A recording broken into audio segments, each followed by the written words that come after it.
Yes, friends. I just filmed a few videos the other night. I walked from Gunlom to Kambolgie in the middle of the night in Kakadu, actually to process some anxiety I've been going through the last few weeks. Normally I'm good at clearing that stuff, but I just thought I'd give you a quick intro to why there's all these videos of just darkness. But I think it's a good video for my way of getting through when I'm ever in uncomfortable emotions I can't work out. I'll normally go try and spend some time in isolation or some sort of challenge in the nature to let challenge work it out for me. So here's a few videos from it. So 20 minutes into my trip here, running from Gunlom to Kambolgie, about 23 k's. This is a banded tree snake I've just come across on the road. I'm pretty sure it's a banded tree snake. Can you see it there, all right? Yeah. So not my biggest concern really. They're slightly poisonous, but buffaloes. I'm pretty scared actually. So every now and again I'm running.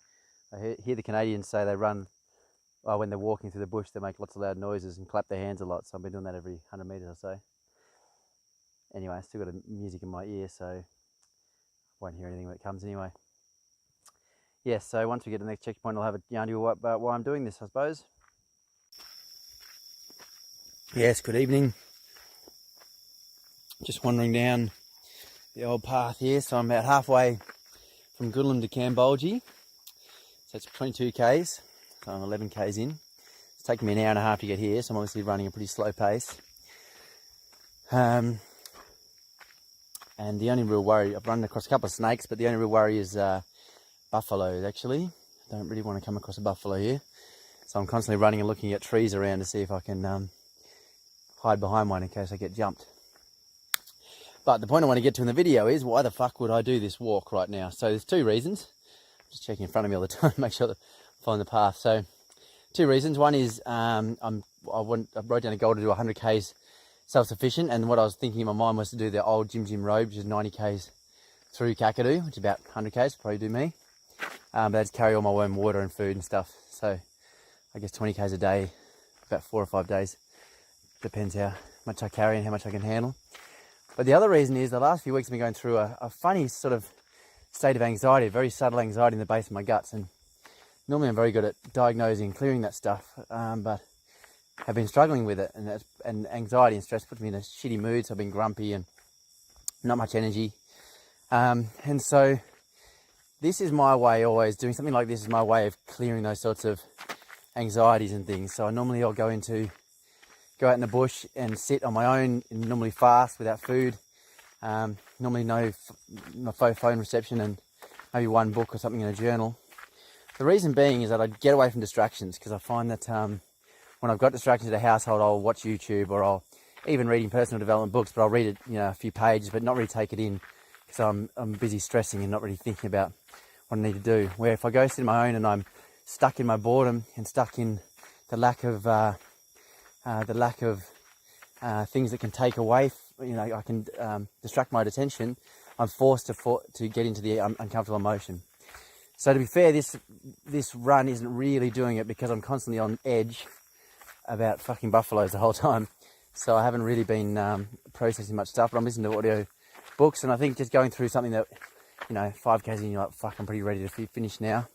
And so I'm halfway through, and my calves and hamstrings are buggered because I'm wearing these Vibrams, which is working at the bottom of the legs, different parts of the muscles of the legs and stuff.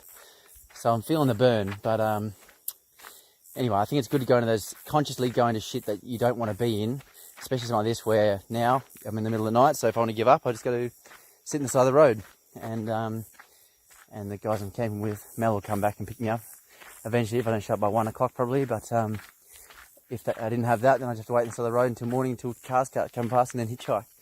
So once you're in the middle of this sort of trip, you're like, well, not much I can do now, but just stick to it. So, and I think that's a good part of consciously going that sort of shit, because I think it helps you process. Going into a bit of suffering or a bit of discomfort is good for the brain. So we'll see how I feel after this run, and if I process this anxiety or this stress in my guts and sort it out.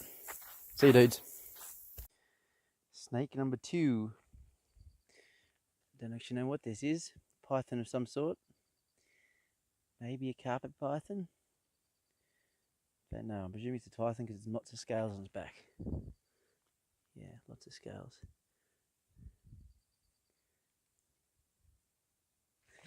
Shit, he's a bit sharp. I'm going to give a taste of my anti-buffalo call. Hey! What? All the Americans that come on tour, so they make noises like that to stop the bears. So I don't know if it scares the buffaloes away or makes them come close. I'm not really sure. Anyway, it's me yelling into the night. Hey! Hop! That's a little freshwater crocodile there. Picking his eyeballs out. Can't see any other eyes there. Now I've got wet feet.